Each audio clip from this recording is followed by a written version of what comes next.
Je m'appelle Amélie et tous les mardis, je vous propose de rencontrer une personne qui essaye de son mieux de répondre aux enjeux écologiques à travers des petits ou grands gestes du quotidien. J'espère que vous écouterez avec affection leur chemin, leurs combats, leur colère, ainsi que leur joie, leur fierté et leurs bons conseils. Évidemment, nous pouvons mettre de la douceur et de l'optimisme dans l'écologie. À travers ces épisodes, je souhaite semer des petites graines qui permettront, évidemment, de faire éclore de nouvelles croyances.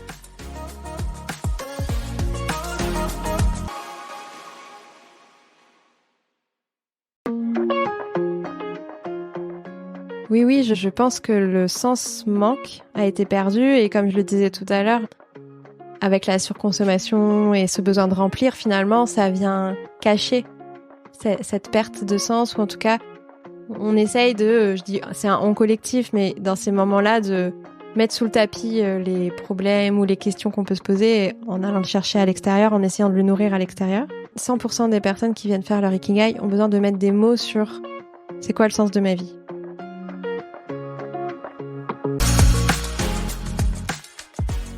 Victorine prend soin d'elle afin de prendre soin des autres et du monde. Pour cela, elle fait confiance à ses balades journalières et à l'ikigai qu'elle a fait pour elle-même et qu'elle propose aux autres à travers le coaching. La quête de sens est le chemin qu'a choisi Victorine pour se plonger dans son écologie intérieure et aider les personnes à faire de même. En effet, lorsque nous aimons la personne que nous sommes, il est plus simple d'aimer ceux qui nous entourent. Je vous laisse en compagnie de Victorine. Bonjour Victorine. Bonjour. Donc, je suis ravie de t'avoir aujourd'hui avec Cali sur tes genoux. Merci pour l'accueil. Et la première question est: comment vas-tu si je te parle d'écologie? Quelle question. Je dirais que j'ai deux parts en moi qui s'expriment. Une part plutôt inquiète, alors il faudrait définir l'écologie, mais dans l'acception commune, une part plutôt soucieuse de la manière dont les choses évoluent au niveau de notre environnement, de notre écosystème. Et j'ai une autre part beaucoup plus joyeuse, une forme de foi inconditionnelle en ce que l'être humain est capable de faire lorsqu'il est au pied du mur. Tu penses qu'on y est encore, on y est au pied du mur, ou il va falloir entendre encore un peu? Je crois qu'il serait temps de bien se mettre à l'écoute. Et comment toi tu te présenterais, mais sous le prisme de l'écologie? Alors c'est là où c'est un petit peu original. J'ai une approche tournée vers l'humain et l'individu, avec cette profonde conviction que, en prenant soin de qui je suis et de ce qui se joue à l'intérieur de moi, je suis plus consciente pour prendre soin de ce qu'il y a à l'extérieur, que ce soit en termes de relations, mais aussi en termes d'environnement, au niveau des animaux, au niveau de la consommation, enfin vraiment d'un aspect assez global. Et du coup, aujourd'hui, mon rôle dans cette question de l'écologie, c'est d'accompagner chacun à connecter à qui il est, à quel sens il a envie de donner à sa vie, à se reconnecter finalement à la vie en lui. Parce que pour moi, en prenant conscience de la vie en moi, j'ai envie de prendre soin de la vie à l'extérieur. Et c'est le pari que je fais, c'est d'aider chacun à reconnecter à la vie en lui, en elle, pour prendre soin de l'extérieur. Et donc, je le fais de plusieurs manières. La première manière, c'est que je suis coach Ikigai. Donc, l'Ikigai, c'est une philosophie japonaise qui permet de connecter à son pourquoi. Et en connectant à son pourquoi, de connecter à la joie de vivre, à ce qui fait que la vie vaut la peine d'être vécue, pour rayonner cette conscience autour de soi. J'ai une deuxième activité qui est que je suis formatrice et accompagnatrice de collectifs. Alors, collectif, c'est à plusieurs égards. Le premier égard, c'est dans des écoles, les établissements d'enseignement supérieur, où j'accompagne sur tous les sujets de la connaissance de soi, de la conscience de soi, de l'écologie intérieure, justement pour aller connecter à qu'est-ce qui fait sens et qu'est-ce qui prend vie en moi et comment j'ai envie de prendre soin de la vie autour de moi. Et aussi auprès des organisations, des entreprises, pour apprendre à faire autrement et à vivre ensemble autrement. Voilà comment je me présenterai aujourd'hui. Comment t'es arrivée à cette envie de redonner, on va dire, la vie aux personnes qui se reconnectent à eux-mêmes? Ça vient de loin, ça vient de mon enfance où j'ai jamais vraiment compris le monde dans lequel je vivais. Je me suis beaucoup interrogée sur le pourquoi être en vie, à quoi ça sert. Et je comprenais pas les injustices, je comprenais pas la destruction, la guerre, la violence. Et chemin faisant, expérience faisant, j'ai réalisé que j'avais davantage peur de vivre que de mourir. Et en fait, au fur et à mesure des rencontres, j'ai réalisé à quel point ce qui se passait à l'intérieur de moi avait un impact sur mon comportement, sur mes relations, sur ma vision du monde. J'ai d'abord œuvré, d'ailleurs, tu le sais très bien puisqu'on s'est rencontrés dans ce cadre-là, mais j'ai d'abord œuvré à me dire que rétablir la justice dans le monde pouvait être utile. Donc j'ai fait 5 ans de droit et j'ai travaillé au tribunal. Mais finalement, je sentais à l'intérieur de moi que quelque chose n'était pas très ajusté et me permettait pas d'exprimer mon plein potentiel ou de nourrir le monde tel que j'avais envie de le nourrir. Et donc, je suis partie à la recherche de moi-même par plein de manières différentes. Le théâtre, pour apprendre à prendre ma place, les chemins de Compostelle, énormément de marches dans l'Atlas, dans les montagnes, des rencontres professionnelles plus ou moins aidantes qui m'ont vraiment fait prendre conscience que si ça partait pas de moi, ce qui se jouait à l'extérieur fonctionnerait pas, quoi. Donc toi, c'est par la marche dans la nature qui t'a permis de te reconnecter à qui tu étais. Ouais, complètement. En fait, j'avais un mental très présent, très très présent, beaucoup de questions, de remise en question permanente, et la marche m'a aidé à apaiser ce mental, avec dans ce mental toutes ces quêtes de reconnaissance notamment sociale. Il faut avoir un travail reconnu, il faut, je sais pas moi, gagner un peu de l'argent, être propriétaire. Enfin voilà, tous ces schémas sociétaux qui me prenaient la tête, sens littéral. Et la marche m'a aidé à faire rabaisser ces exigences et ces injonctions extérieures pour apprendre à écouter ce qu'il y avait à l'intérieur et ce qui attendait de pouvoir s'exprimer. Et la marche et les rencontres en marchant m'ont aidé à ça, ouais. Est-ce qu'on a besoin de courage pour pouvoir se reconnecter à soi? Oui, la réponse c'est sans aucun doute oui. Pourquoi du courage? Ça demande du courage de sortir de ce qui est connu, de sortir du confort, de sortir de la vision qui nous est renvoyée par l'extérieur. En tout cas, pour moi, ça m'a demandé du courage, de sortir des cases, des sentiers battus, de pas savoir de quoi le lendemain serait fait. Je me rassurais beaucoup dans un CDI, dans le fait d'être propriétaire, en me disant, OK, j'ai un CDI, si j'en pars, c'est parce que je l'aurais décidé, je saurais pourquoi j'en pars. Et en fait, bon, c'est une illusion, mais toujours est-il que quand je suis sortie de ce schéma-là, je savais pas de quoi serait fait le lendemain, je savais pas de quoi j'allais vivre, je savais pas. Il a fallu que je m'en remette finalement à une forme de confiance en la vie et en les rencontres pour lâcher prise et me dire que ça irait. Et ça demande du courage. Ça, c'est la première chose qui demande du courage. La deuxième chose qui demande du courage pour moi, c'est d'aller écouter vraiment ce qu'il y a à l'intérieur. Parce que quand vous avez une petite voix qui vous dicte une direction ou qui ne vous dicte rien du tout, ou vous attendez que ça s'exprime à l'intérieur de vous, eh bien là, il y a quand même un penchant naturel qui vous dirait, allez, comment je peux reprendre le contrôle sur ma vie? Et le courage, c'est de lâcher prise sur cette volonté de reprendre le contrôle pour laisser émerger ce qui doit émerger. Et ça demande du courage, du lâcher prise. Et pour moi, le lâcher prise demandait du courage et de la patience. Et quand on fait un chemin vers soi, il y a aussi tout ce que la société autour de nous a envie de nous dire, ou même notre entourage. Parce que quand on fait des choix qui sortent du commun des mortels, on va dire, il y a aussi toute la partie entourage. Comment toi t'as pu le gérer? Alors déjà, j'ai beaucoup de chance. De manière générale, j'ai un entourage très très ouvert, leur intention à eux, c'est, quand je dis eux, c'est ma famille proche, mes parents, mon conjoint, c'est que je sois heureuse.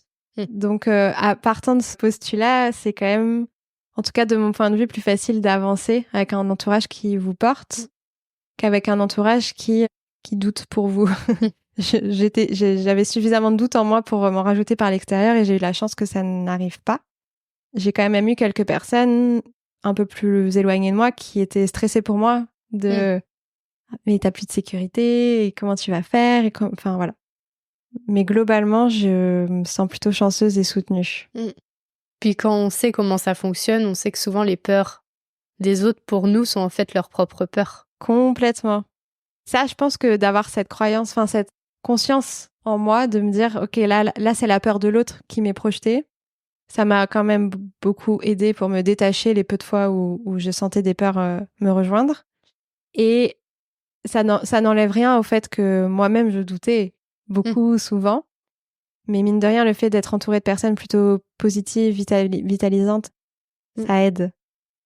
Donc toi, pour te reconnecter à toi, tu as utilisé la nature, on va dire l'écologie extérieure qui après t'a reconnecté à ton écologie intérieure. Et aujourd'hui, je sais que tu fais encore beaucoup de balades. Oui. Donc c'est quand même quelque chose qui maintenant est ancré en toi. Complètement. C'est vrai que je marche tous les jours, entre 1 et 2 heures, puisque pendant ma période, alors le mot dépression n'a pas été posé, mais en tout cas, il y a eu un événement assez traumatique qui m'a amenée à être perdue, vraiment, littéralement perdue, et à avoir beaucoup d'angoisse. Voilà. En termes d'anxiété, je pense que j'ai atteint quand même des formes de sommet. Et donc, pendant cette période de ma vie, j'ai accueilli un chiot à la maison. Et c'est vraiment la reconnexion à l'animal m'a aussi aidé à me reconnecter à moi, à la nature, à mon environnement. Et donc aujourd'hui, on marche avec ma petite Maya 2 heures par jour à peu près. On organise des séjours de marche sur Compostelle pour accompagner justement des personnes qui sont en quête de reconnexion à elles sur le chemin. T'es la deuxième personne qui me parle du chemin de Compostelle. Et en faisant cette marche, un déclic est apparu. Tu dirais que toi, c'est pendant le chemin de Compostelle que tu as eu ce déclic ou tu l'as eu à travers toutes tes randonnées que tu as pu faire et puis... Je dirais que le chemin de Compostelle est arrivé à un moment de ma vie déterminant, que sans le chemin que j'avais fait avant, j'aurais peut-être pas vécu le chemin de Compostelle de la même manière, mais en tout cas, ça a été un déclic pour me dire autre chose est possible. Pour me dire, j'ai tout en moi pour avancer, tout est là. J'ai pas besoin d'aller chercher à l'extérieur, tout est à l'intérieur. Et ça m'a aidé aussi à prendre conscience que à partir du moment où je ralentis, où je lâche ce qu'il y a dans ma tête, les réponses, elles arrivent. Ok. Donc oui, pour moi, c'est un déclic énorme parce que sur le chemin, tu rencontres des personnes que tu aurais probablement jamais rencontrées dans la vie de tous les jours. Et chaque rencontre est significative. Chaque rencontre a un sens. Chaque rencontre arrive au bon moment. Tu te poses une question le matin, l'après-midi, tu rencontres une personne qui va te parler du sujet sur lequel tu étais en train de méditer depuis 3 heures. C'est incroyable, les synchronicités qui se passent sur le chemin. Oui, puis en plus, t'as le temps de les voir. T'as le temps En fait, c'est très intéressant ce que tu dis. T'as le temps. Et je trouve que cette notion de temps, et notamment dans la question de l'écologie, et notamment intérieure, c'est que la notion de temps, aujourd'hui, on l'a perdue. En tout cas, de mon point de vue. Tout va vite. On est toujours pressé, il n'y a jamais le temps de rien. Et sauf qu'en attendant, la vie, elle se passe. Et parfois, elle se passe sans nous. Et sur Compostelle, t'as le temps d'admirer, de t'émerveiller, t'as le temps de contempler. J'ai eu le temps d'échanger. Parfois, je me souviens d'un papa avec son fils. Il faisait le chemin pour rencontrer des initiatives d'économie sociale et solidaire sur le chemin. Improbable. On se retrouve à déjeuner et finalement, au lieu de repartir marcher tout de suite, on est resté parler plus d'1 heure avec lui. Il y a plus la notion du temps, elle est très relative finalement. Et sur le chemin, elle permet d'apprécier le fait qu'on a tous 24 heures dans une journée. Et tout dépend de ce que je décide d'en faire. Est-ce que je décide de les savourer et de savourer le temps qui passe? Ou est-ce que je décide de tout remplir pour me rassurer, mais je passe à côté d'eux? Tu penses que tout remplir dans sa journée, c'est une question de se sentir en sécurité? Aujourd'hui, c'est ma conviction. Je le vois avec la nourriture, les périodes où j'allais pas bien, j'avais tendance à compenser avec la nourriture, à vouloir me remplir. Me sentant vide à l'intérieur, je me remplissais avec la nourriture. À d'autres périodes, je remplissais ma vie pour pas avoir à penser. Et quand je dis ma vie, c'est des soirées, des sorties, être tout le temps dans de la relation sociale, pour pas avoir à me retrouver seule et avoir à penser ou à laisser émerger ma solitude et du coup mon sentiment d'être seule, de pas être forcément toujours très heureuse ou épanouie. Et du coup, oui, pour moi, se remplir, c'est essayer de se rassurer, c'est essayer de remettre du contrôle finalement. Ouais, ça j'en suis convaincue. Et essayer de ne pas laisser de place à la surprise et aux surprises que la vie peut avoir à nous proposer. Alors que c'est bien dommage, parce qu'il y a quand même des sacrées belles surprises. Oui, c'est un chemin. Je pense que c'est le chemin de chaque individu sur Terre. Je sais, j'aurais pas cette prétention-là, mais en tout cas, je pense que c'est le chemin de beaucoup, que peut-être d'apprendre à reconnaître que le vide peut avoir du sens. Et en plus de ça, on a chacun nos zones de génie. Et toi, c'est ce que tu vas chercher à travers l'ikigai. Tout à fait. En fait, ce que je vais chercher à travers l'ikigai pour les personnes, ce que je les aide à chercher, parce que finalement, c'est elles qui le trouvent. Moi, je suis juste un miroir et un catalyseur. C'est la combinaison parfaite entre qu'est-ce qui me motive vraiment dans la vie. Pourquoi est-ce que je suis douée naturellement, sans vouloir chercher toujours des nouvelles compétences. Vraiment, là, au fond de moi, que je arrive au monde, pourquoi je suis vraiment douée. Qu'est-ce qui me porte dans le monde? Quelles sont les valeurs qui me portent? À quoi j'ai envie de contribuer? À quels endroits il y aurait besoin de contribuer? Et où ça rejoindrait mes motivations et mes forces? Et comment est-ce que dans ce tout-là, je peux être rémunérée ou trouver ma place professionnellement notamment, mais pas que, avec ça. Et donc trouver qu'est-ce qui fait que ma vie vaut la peine d'être vécue. Donc ouais, c'est vraiment cette histoire-là que j'essaye de mettre en mots. Je sais pas si c'est le cas dans l'ikigai, mais moi, avec le développement personnel que j'ai pu faire et qui m'a permis d'arriver au podcast, c'est aussi toute cette notion en lien avec le travail. Dans le sens où quand t'as trouvé ta zone de génie, t'as plus la sensation de travailler. Et en fait, au départ, enfin en tout cas pour moi, le fait de plus avoir cette sensation de travailler, j'avais l'impression de pas être légitime.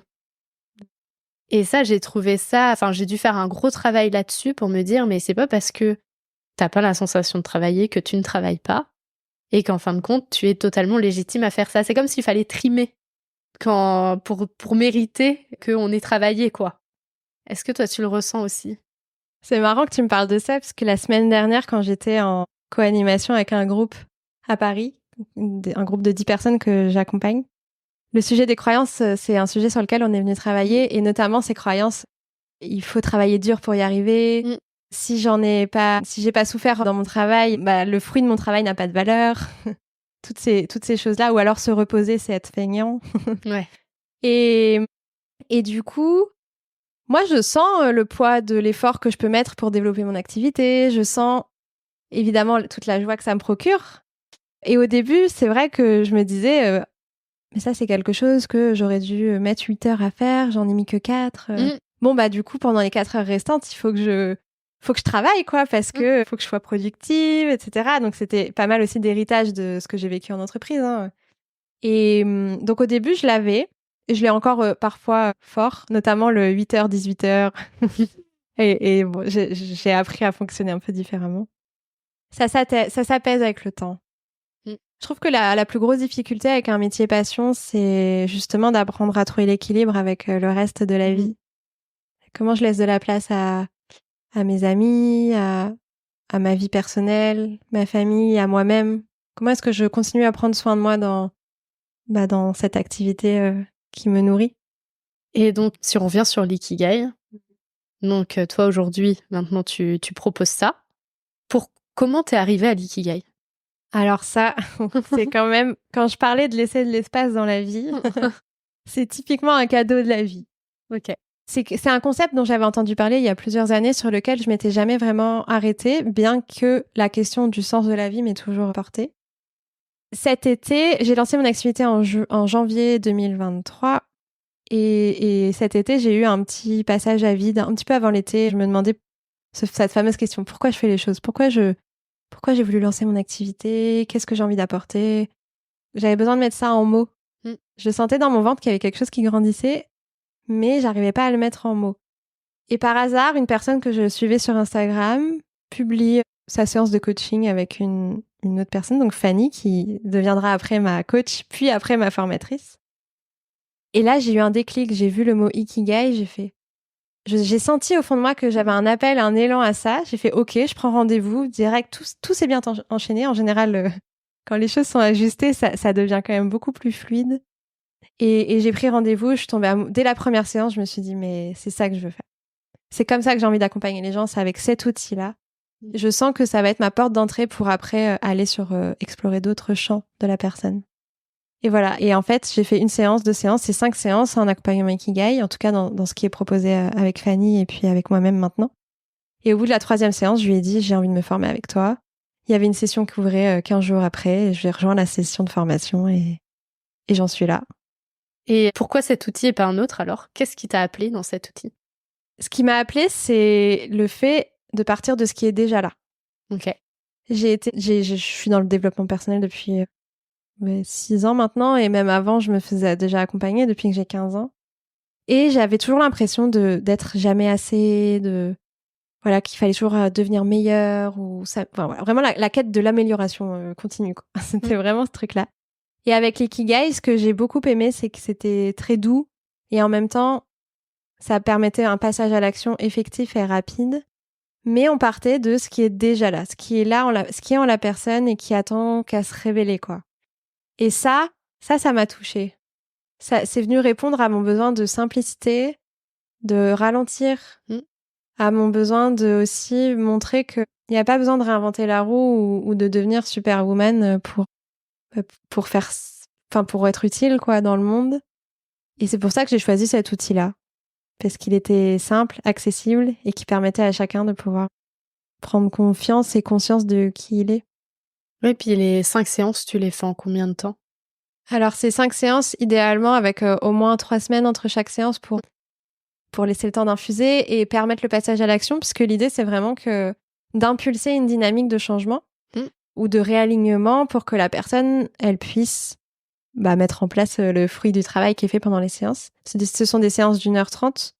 Donc, tu vois, si les 3 semaines entre chaque séance sont respectées, on est sur des petits 3 mois et demi d'accompagnement. Et là, toi, maintenant, tu as eu plusieurs personnes qui suivent. Oui. Elles ont pas toutes terminé, je crois. Non, pas encore. Si je suis bien tes stories. Je te vois très à jour. Mais pour l'instant, tu as vu quand même des grands changements et des retours ultra positifs dans ce que tu fais avec eux. Ah oui, je suis moi-même épatée. Chaque jour, je remercie la vie de des personnes que je rencontre dans ce cadre-là et de ce qui est capable de se produire. Moi-même, j'aurais pas soupçonné que ça puisse avoir autant d'impact, pour être tout à fait honnête avec toi. Et dans ce que j'observe des personnes qui avaient beaucoup fait passer leurs enfants, leurs conjoints, leur famille, leur travail avant elles-mêmes et qui se reconnectent à pourquoi elles font les choses. Et en fait, ça se matérialise très concrètement par la reprise d'activités qui avaient été oubliées, mises de côté, ou des choix qui s'ancrent. Par exemple, j'ai des personnes qui viennent et qui ont envie de changer de métier, ou qui arrivent à la retraite et qui ont envie de voir leur quotidien différemment, ou qui ont fait des études et qui se rendent compte que elles se sont jamais posé la question de pourquoi elles ont fait ça. Et en fait, là, je vois des prises de conscience de « Ok, en fait, ce que je suis en train de faire ne nourrit absolument pas ce que j'ai envie de nourrir au fond de moi. Qu'est-ce que je pourrais faire autrement ?» Et alors, il y en a qui vont commencer à vouloir se réorienter, d'autres qui vont changer la manière dont elles font déjà leur métier. J'ai des entrepreneurs qui étaient perdus sur qui elles avaient envie d'accompagner, comment, pourquoi, et qui se révèlent des évidences et qui, ça y est, ont retrouvé la motivation, l'énergie de repartir et d'oser autre chose. Voilà.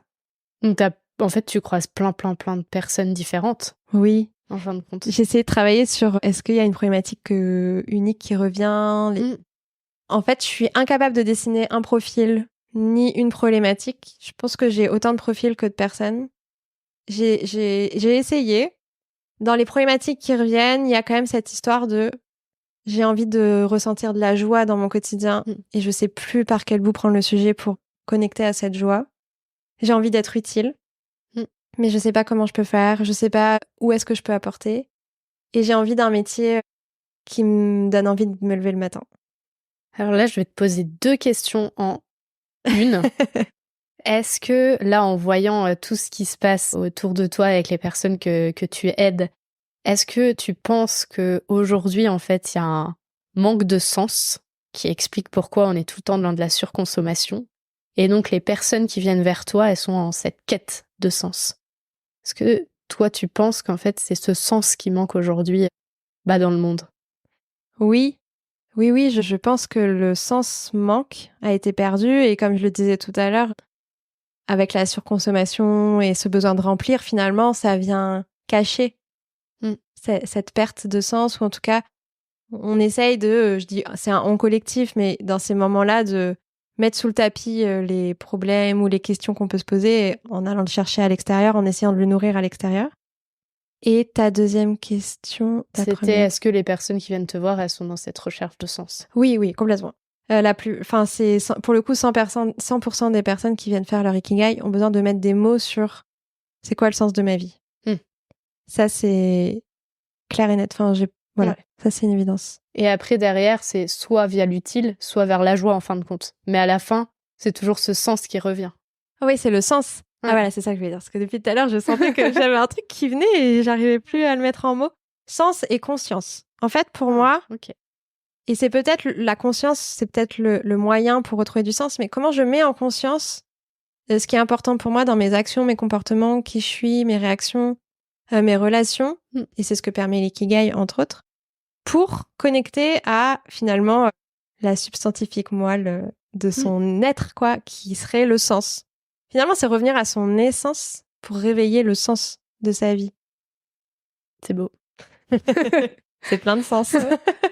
Non, et j'étais en train de me dire qu'en fin de compte, ce que toi, tu fais, donc recréer du lien dans l'individu lui-même, ou elle-même, en fait, ça, c'est un peu le premier pas pour après, derrière, aller vers l'écologie extérieure que moi, ce dont je parle dans ce podcast-là.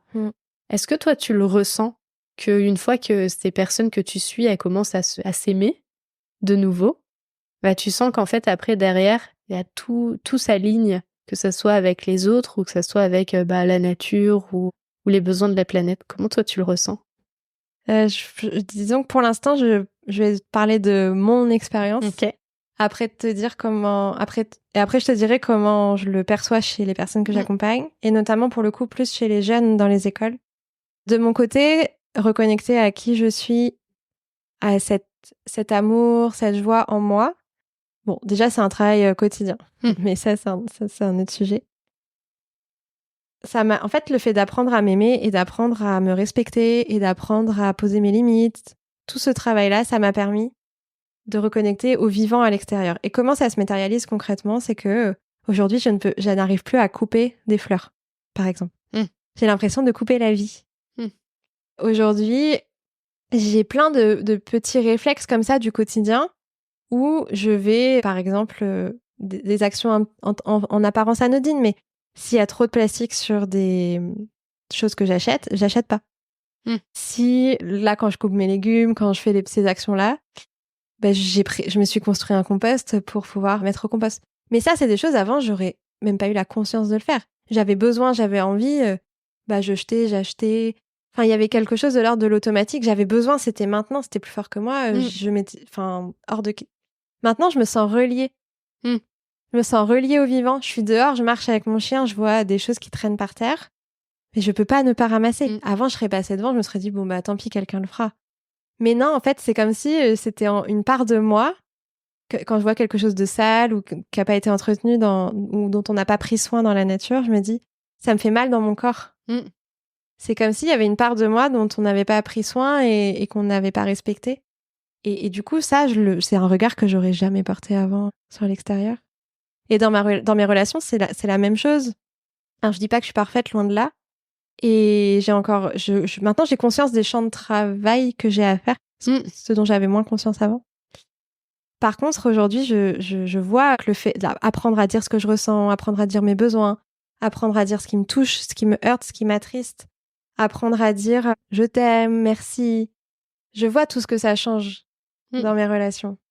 Je vois la manière dont la relation, que ce soit au niveau privé, mais même professionnel, je vois comment la relation, elle se fluidifie, comment il y a de l'amour se met en place, comment de la transparence, comment de la légèreté, de la joie, du prendre soin. Et ça, je suis convaincue que c'est parce que j'ai fait un chemin à l'intérieur de moi. Est-ce qu'il y a des personnes... Après, on reviendra sur les petits jeunes que tu aides. Mais est-ce que tu as quand même perdu des gens en chemin? Parce que souvent, quand même, quand on travaille sur soi, il y a des gens, ils comprennent pas. Ouais, j'ai perdu des gens en chemin, et pour certaines relations de mon fait, des périodes où j'allais mal et j'ai pas su entretenir certaines relations et j'ai pas su expliquer ce qui se passait parce que moi-même, je n'avais pas conscience de ce qui se passait à l'intérieur de moi. D'autres situations où ça a été compliqué de faire comprendre ce que je vivais. Et du coup, j'ai parfois préféré me retourner dans ma bulle plutôt que dire parce que je savais pas comment dire ou je le disais mal et ça pouvait être mal interprété. Et il y a des relations qui se sont naturellement déliées parce que quand je retrouvais les personnes, c'est comme si à l'intérieur de moi, il y avait quelque chose qui me disait, ça y est, c'est passé, quoi. Mm. Ou là, je sens que la relation arrive à son terme mais ça n'a pas été nommé, tu vois. Je sentais à l'intérieur que quelque chose s'éteignait petit à petit. Mais il n'y a pas eu de confrontation. J'ai jamais eu de confrontation en se disant non, mais là, on se comprend plus, on arrête tout. C'est plutôt avec le temps. On était plus dans les mêmes paradigmes, en quelque sorte, tu vois. Ouais, je vois. Je sais pas si je réponds à ta question. Si, en tout cas, moi, tu réponds. Après, j'espère que pour les personnes qui écoutent, ils comprendront aussi. Mais oui, je vois ce que tu veux dire. Il y a pas eu de conflits qui ont fait que derrière, en fait, ça s'est arrêté. Ça s'est fait avec le temps parce que vous étiez plus sur la même longueur d'onde, par exemple. C'est ça, si je comprends bien. Oui, j'ai pas souvenir de conflits brutaux, à moins que ma mémoire défaille. Oui, puis des fois, en fait, vu qu'on est deux dans une relation, on peut avoir une manière de voir cette relation et la fin de la relation qui sera pas la même que la personne en face, qui elle verra du conflit où nous, on n'en voit pas. D'où l'importance de communiquer. Ouais, on en revient toujours à ça. Et donc tu es aussi dans les écoles supérieures, c'est ça? Oui, tout à fait. Et donc, par rapport à eux, tu trouves qu'il y a un lien à la nature quand tu viens parler des croyances, etc. avec eux? En fait, j'ai eu la chance d'animer 2 jours de marche et de connexion à soi, connaissance de soi, avec un établissement de l'enseignement supérieur à La Roche-sur-Yon. Et on est parti 2 jours dans la nature, on a dormi dans un écolieu, j'étais avec 16 jeunes qui ont 22-23 ans. Et ce que j'ai remarqué, c'est que le fait de les accompagner dans l'environnement, dans la forêt, dans les champs, dans la nature et de marcher avec eux, il y a eu ça leur a provoqué des prises de conscience assez fortes sur ce qui était possible de faire autrement. Et notamment le fait d'avoir visité un écolieu, d'avoir partagé sur comment vivre en étant autonome en termes d'énergie, comment faire attention à l'eau, bref, tous ces modes de vie qui peuvent nous permettre de vivre autrement. En fait, j'ai vu dans les yeux de ces jeunes des prises de conscience de « Ah, mais c'est possible. C'est possible et pas à la Cro-Magnon ou pas... » En gardant aussi une forme de confort, parce qu'il y en a beaucoup qui me disaient « Oui, mais c'est quand même confortable d'avoir la voiture, de faire ci, de faire ça, évidemment. » Et ils ont vu que c'était possible, que c'était juste une autre manière de vivre. Et ça, je l'ai vu dans leurs yeux, ils l'ont nommé. Et je sais pas, peut-être que ça fera des petits que dans 5 ans, 10 ans, j'en sais rien de ce qu'ils vont devenir. Tout ce que je sais, c'est que je sais qu'ils savent. Ouais. Et ça, c'est précieux. Ouais, t'as raison. C'est vrai que la vingtaine, parce qu'on a le même âge, donc nous, on est à la fin de la vingtaine. Bientôt 30. Mais je trouve que la vingtaine, elle a cette particularité de te faire prendre conscience, je trouve, de beaucoup de choses. J'ai lu il y a pas longtemps qu'une fois que t'arrivais à la trentaine, tu te reconnectais à l'enfant que tu étais, mais sans toutes les peurs liées à l'enfance. Et en tout cas, pour moi qui ai appris à me connaître pendant cette vingtaine, je trouve que c'est le cas. C'est intéressant. Je sais pas... Je dirais que ça dépend des milieux dans lesquels on a grandi, des parcours de vie de chacun. Je vois tellement de personnes là apprendre à se connaître, passer la cinquantaine. Oui, aussi beaucoup, ouais. Ou même passer la quarantaine. Enfin, j'ai l'impression, je sais pas s'il y a des règles. Peut-être que c'est des tendances qui ont évolué avec le temps et qu'aujourd'hui on les observe davantage dans la vingtaine. Je dirais qu'en fonction des rencontres, des événements, je pense que les expériences de la vie n'ont pas de hasard. Et qu'elles peuvent arriver à 15 ans comme à 55 ans et comme à 80 ans et que tout dépend de ce qu'on en fait. Et je sais pas si le lien avec la vingtaine se concrétise. En tout cas, ce que je sais, c'est que les expériences de la vie, elles arrivent toute la vie. Et qu'il ne tient qu'à nous d'en faire quelque chose qui nous nourrisse et qui nous pousse à nous révéler. Est-ce que tu dirais, parce que toi, dans ce que tu as expliqué depuis le début et ce que moi aussi j'ai vécu, c'est quand même cette prise de conscience où on a besoin de se connaître arrive quand même après un moment douloureux. Est-ce que c'est le même cas pour les personnes qui arrivent vers toi et qui te demandent de l'aide, c'est qu'elles ont déjà connu ce passé douloureux? Ou est-ce qu'il y a des personnes qui, à un moment donné, en fait, elles se posent les questions avant d'avoir mal Et c'est ce qu'on devrait tous faire en soi, se prendre soin de soi avant d'avoir mal, mais c'est une fois qu'on a connu cette douleur, on apprend à se connaître et après on fait attention pour pas rentrer dans cette boucle. Est-ce que tu serais d'accord avec ça ou tu le vois différemment? Il y a encore 6 mois, je t'aurais dit, mais oui, c'est à chaque fois qu'il y a un traumatisme, c'est là où la prise de conscience se fait.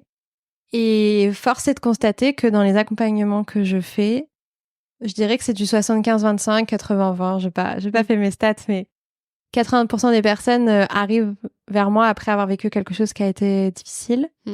Que ce soit pro, perso, pour le coup, il n'y a pas de règle là-dessus. Et là, je me surprends à accompagner des personnes qui n'ont pas encore forcément vécu de gros traumatismes, mais qui se rendent compte qu'elles sont en mode pilote automatique depuis toujours et qui se disent, il serait peut-être temps de remettre un peu de conscience là-dedans.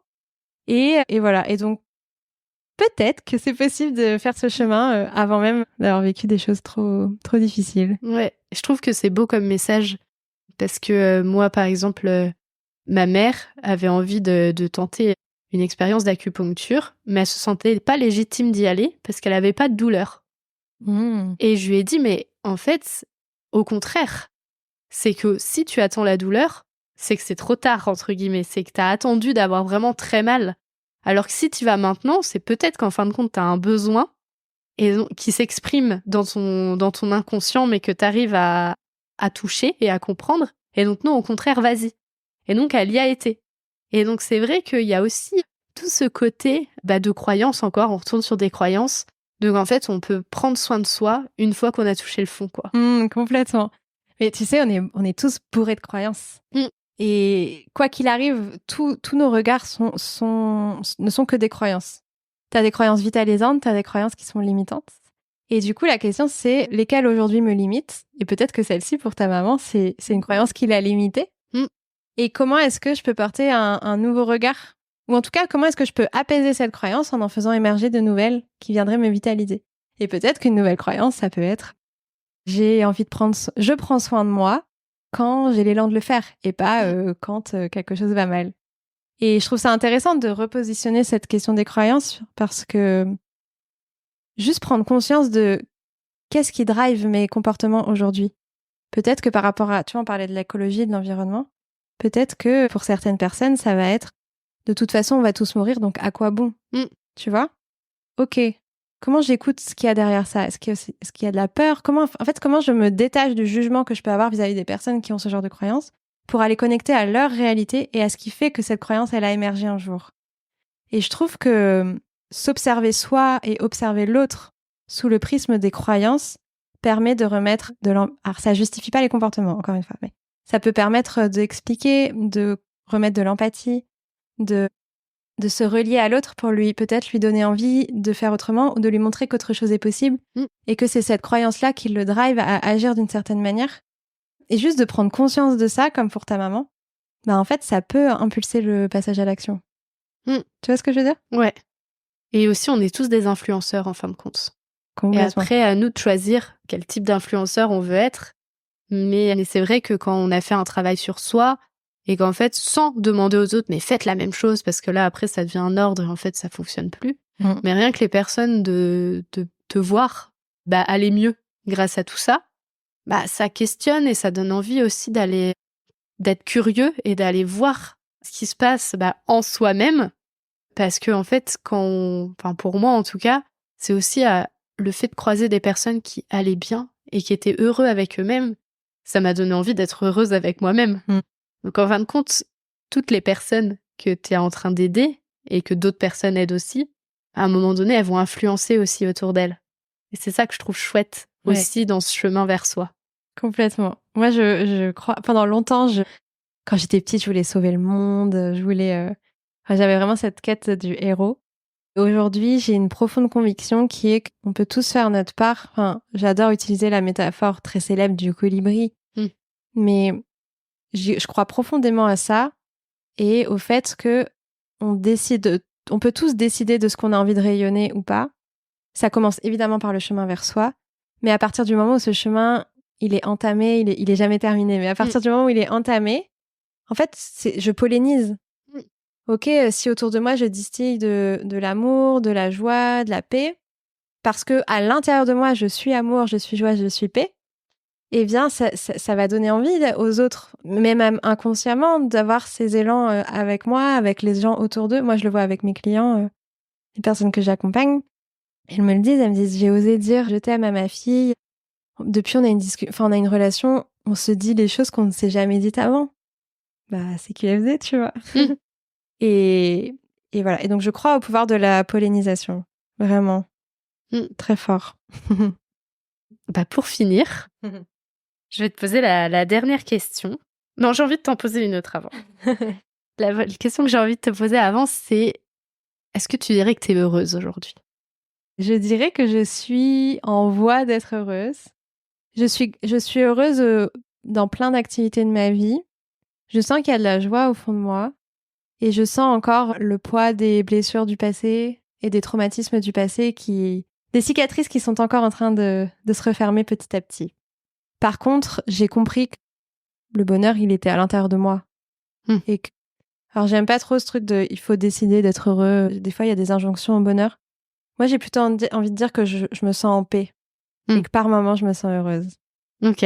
Et je crois que ma priorité, elle est plutôt à retrouver du calme et de la tranquillité, plutôt qu'à courir après un bonheur qui finalement n'est qu'éphémère. Tu vois. Voilà. Ok. Et donc maintenant, vraiment, pour finir, la dernière question, c'est qu'est-ce que l'écologie pour toi? L'écologie au sens général. C'est toi qui décides. Qu'est-ce que l'écologie pour toi? Pour rester en lien avec ce que je te disais, pour moi, c'est prendre soin du vivant. Pour moi, l'écologie, c'est prendre soin de tout ce qui est en vie. Donc, évidemment, je vais pas me dédire en disant... Enfin, pour moi, c'est prendre soin de moi, prendre soin des relations autour de moi, c'est prendre soin de mon jardin, de ma ville, de mon pays. C'est... Ouais, prendre soin. C'est un mot qui me touche. Et pour revenir à ce que tu disais, c'est prendre soin de soi. En fin de compte, c'est de prendre soin des autres et de la nature. Et donc, tout est lié. Ouais, pour moi, c'est l'effet boule de neige. Si je prends soin de moi, je prends soin du monde, en quelque sorte. Merci d'avoir écouté cet épisode.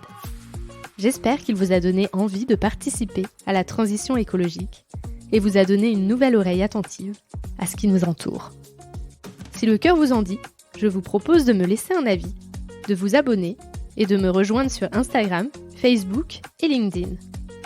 Vous pouvez m'envoyer un message à évidemment vie.e.ment.podcast@gmail.com. En attendant mardi prochain, je vous souhaite, évidemment, de jolis moments de vie en pleine nature.